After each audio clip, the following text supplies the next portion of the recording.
Okay, so there's much to do about nothing. We have a new movie that changes the dynamic of the Odyssey. So let's go ahead and look at some basic ways of looking at this intellectually. Okay.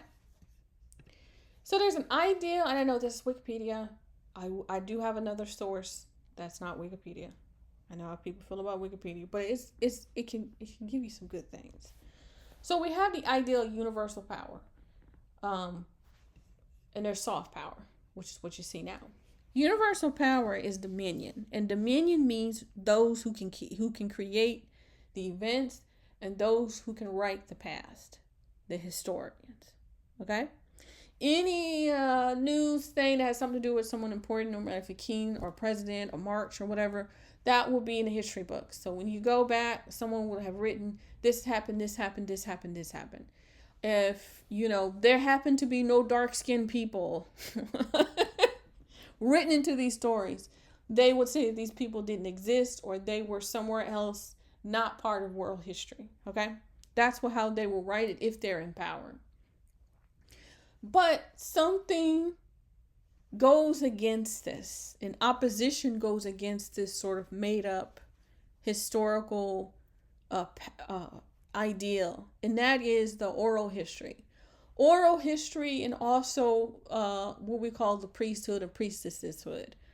And some of them are still here today. They're not in America as far as I know. They're in different countries. They are the keepers of time and they have the artifacts. And they do communicate with these people who are like the British Museum or people who are supposed to be in power in order to inform the public about reality. And a lot of times it has to do with heritage. There's a reason why we have a colony which does not openly give people power via pedigree or a bloodline. There is reason for that. And I will not go into that right now. Okay? That's why whenever you look over into Canada or you look over anywhere that has a monarchy or anything where bloodline and family dynamics are in play, the Western world has a hard time understanding. Okay? So there are fraternities here, there are secret societies here, and there are people who practice the so-called oral history. It was basically nothing is written down. You attend the rites or whatever, and they will give you the story, and then you're responsible for initiating and giving the story to the other person. Okay? But that is based off of the Greek rites and the Etruscan rites. Okay? And it is vast. And I will not get into that right now. But this concept plays out today. So if you do a divided line, you can see the Western world on one side, and then you can see, I'm confused which switch. The Western world on one side, and then you can see the Vatican rule on the other side. Okay? And basically, you can look at this as a billionaire and also the government. The government ties itself to a kind of religion. They have it on their dollar in America. So they do have a concept of dominion and connection to a divine right. Now, when you do the monarchy, it is straight up. They will tell you whenever this person goes into a correlation, they get to receive the crown or there's transfer of power. There's a whole thing about how it is connected to a divine power. Okay, so you look at the British Empire for that. Now, everybody else got their own rights also in a connection to divinity. And it's more in-depth and more detailed. Okay, and again, that's a public ceremony. Then there's the private rites. Okay, and everybody got their own way of doing that. Their stuff is always going to be based on somebody else's stuff. No joke. And if you if you read enough literature, from 1600s, 1700s, etc., they really make it pretty clear that it comes from a different origin. Anyway, I have so many links in this comment. I'm probably not going to include that book, but it does mention that. Anyway, so you can divide this line. So one of it could be a government and then a billionaire saying, I know what the people need. I can rule. It is always two people. So at one point it was the church, and then it was the so-called scientists, or people who had ability to produce technology. Okay,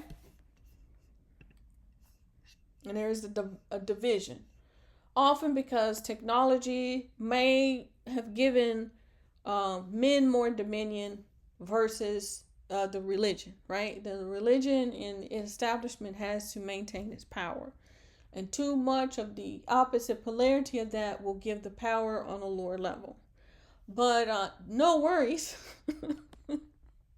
There's no free energy till today. You don't pay your bills, you don't get water, even though water is free. Beforehand, if you can find a spring and nobody saw you, you could probably get a drink of water. You can't get a drink of water. You're going to have to pay for some water. And if you're drinking some water that's just out in the open, there's probably something wrong with the water. Okay? So, how you think of free is depending on your mindset. But anyway, it definitely didn't put anybody in danger as far as that goes. So anyway, from this, they basically wanted to weave themselves into history. They wanted to be included in the rites of the priesthood that existed before. The only way to really do that is to destroy the priesthood and try to create a universal religion or a universal market. If you're going to do the opposite polarity of religion, it will be a universal market. That's why you also have the collective versus the individual. It is the same story repeated over and over again by the same people. Okay? And I'm not going to get into academia or the people who feel that they are in power in order to teach mankind or humanity a lesson by presenting them with challenges such as technology. They look at that as a progression of history, a progression of evolution. Excuse me, not history. So you can also look at people saying, AGI has a way of pushing people to a particular certain dynamic because they feel that they somehow have the ability to influence their fellow man, to push them into another age. Okay, this is a real thing. They truly believe that they are the pioneers of a new age. Watch this letter when it translates. Okay, that's an example of whenever you translate languages from Latin or Italian or Greek into English. The positions change, and there's also sometimes, or a lot of times, especially the further back you go into more of an ancient language, the interpretation. Okay? And this is, I'm not even going to get into it. I don't want to get into it. And this is after the universal church thing. Okay? So you can imagine how much stuff is not given to the public. This is an example of Neo-Greek or Greek revival. Them going back and claiming the works of the Greeks, right? And creating an archetype for the works to be placed under. This is literally replacing the priesthood or the priestesshood in the oral history into a written history, because they knew they had plans for their particular empire to rule beyond. And they knew that they were going to destroy a lot of the priesthood and priestesshood that have archives and have information. Okay? And they're still there. And again, I say they're in contact with people like Oxford, the British Museum. They send them letters, they warn them about stuff that's going to happen. And all they want is the artifacts, and they don't want anything else, because they want to control how people look at history. And then whenever they put something out like the film or movie, they say, well, people are just not ready for it. Yeah, because for the last 100 years, you have projected a certain reality. And people are under that mindset. They're under that mindset that the people that's there has always been there, and nobody else, no matter if it's less than 12 miles away, would ever cross a beautiful, strata in order to trade, or perhaps even get a piece of land or a bride. Impossible. Nobody would ever do that. You know what I mean? It's insane. Anyway, this is another article about the identity of Homer. Okay. For me personally, I'm just like, is it really contribute all to Homer? Probably not. Who is Homer? I don't know. They've never actually told me who Homer is. So then you have to look at that and say to yourself, okay, so what does that mean? And then you have to look at the empire into which it's supposed to be gathering up the information. They don't gather up information because they like it. They gather information because they need to put themselves in a certain position, and also history. They have to create an oral and written history. The oral history is the stuff that swims around in your brain now about what you think Greek is or Greece is, okay?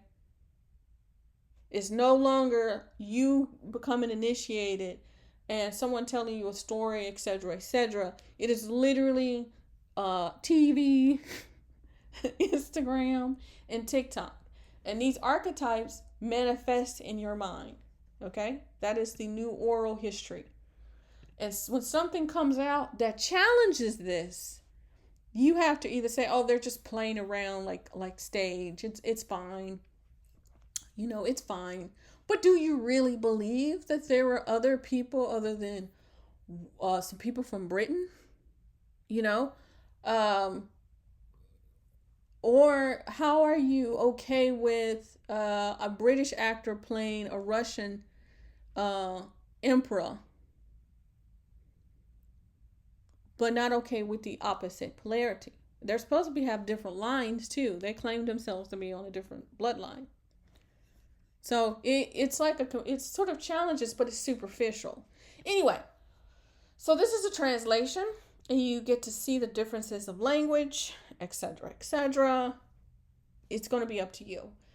There's different translations of the Odyssey. Most, I think, are from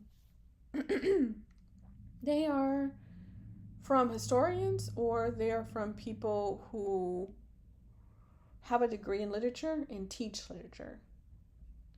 Okay? These is, I guess, the Odyssey according to them, or from translations of them. But what is the story really about? The story really is about, the best way I can explain it is through astrology. It is about a planet. And this planet represents a group of people on Earth. These people have a certain sort of quality, and they believe themselves to have dominion over the earth. So they must conquer a land and conquer particular places on the earth in order to maintain a kind of order. Okay? This particular subject gets stuck on an island. That is like a planet. Really, it's a star, but I'm not going to get into that right now. It is, you can think of it as a planet that gets stuck in a particular house. Let's say a house, right? And it has to endure this house. And this house can be a house of illusions, right? It is a blockade that must be overthrown in order for him to return back home, to have dominion over his land, and to keep his legacy. The suitors are the ones threatening his legacy, okay? But this is supposed to mirror the people on earth. It's not just a God in the sky. It is supposed to mimic the people on earth. Okay? So then we look at a deeper level, or higher level, and that is the fact that the person in the Odyssey is supposed to be a woman. That's a woman that used to be a man, unless she was born with both, and then we can just disregard this conversation. That's a choice for the individual at that point, because what can you do? Women do not go through these odysseys. Is anyone have you go through these odysseys? There is something wrong. You yourself is the land. You are Helen of Troy. You are the land. You are that into which they seek to come back to. Okay? There are still cultures that understand this, Western culture is just trash. There is just nothing that you can grasp on to try to connect us to. Not wine, not nothing. Okay? So if you think about land has the woman, she's beyond the woman. I mean, no, the woman is beyond the land. That is just an example because women are luxury. We have our own cycle. We cannot go on to a synthetic market. Kind of like the way that they put nature on a cycle and overproduce, and it ends up going back on them, right?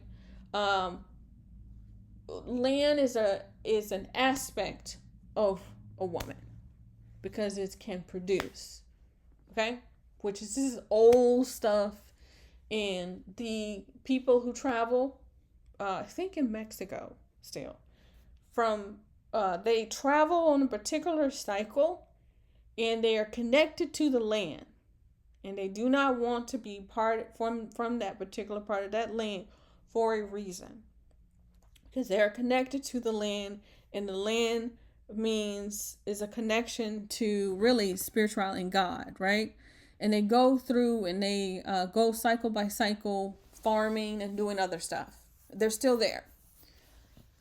And I remember trying to explain this to people, but there's no way of explaining it from a Western culture. I mean, there's nothing. It's trash.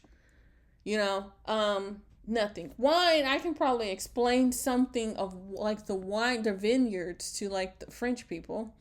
You know, you can't overtill. If you want good wine and to yield good wine, you have to have the right soil. You can't just go anywhere and decide to make wine. It won't be the same kind of wine. And you have to treat the soil a certain sort of way. And you have to take care of the land a kind of way. Okay? But we are beyond that. We are the market. We are the land. We are everything. So women do not go through this odyssey. There's no such thing. You would have to incarnate as a man in order to go through it. And maybe you incarnated as a man and you came back as a woman because you already went through those rites. These are rites. These are secret rites for these dudes to work in order to maintain. You see how you had to go back and maintain the stuff. You can't just put some up and then leave it because somebody wants it. Okay? And she's fighting these people and keeping these people from obtaining the legacy and the power. Because this is beyond just human. This is a whole nother level of stuff I can't explain in this video. So either way, this is something a woman should not be doing. You do not want to do this because this is absolutely insane. Don't work. It's just like, it's almost like the way that they have modern, later computer science. It's all ciphers, and it makes things harder for you to actually learn the system because they don't really want you to give you all the information to actually do the work that you need to do. So there's probably in the back of a woman's mind, the ones that look at this stuff and says there's something weird, hence myself, is when I first encountered this, I said there's something wrong with this and I can't figure it out, so whatever. But I came back to it and I went through the education and I learned a lot of stuff, but I left with the same concept that these people are just dealing in ciphers and they're building something half done. And the problem that they have is the fact that they have a control problem and they cannot build trust. Because in order to build trust and to build a company, you would have to have long-term people. You can't just hire and fire 10,000 people on, 10,000 people off.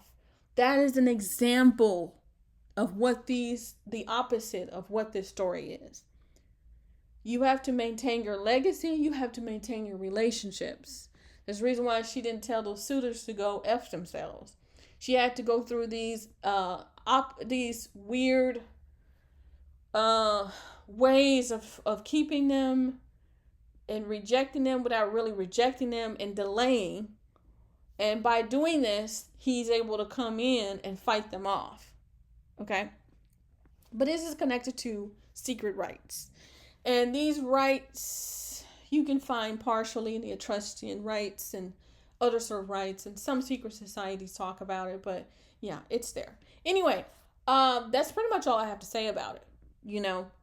If you believe what the British Museum tells you, if you believe what the Holy Roman Empire, the work of the Holy Roman Empire, which is what you see, that is the result of what you see as the translations, then by all means, put a comment in there and say, hey, I don't like this.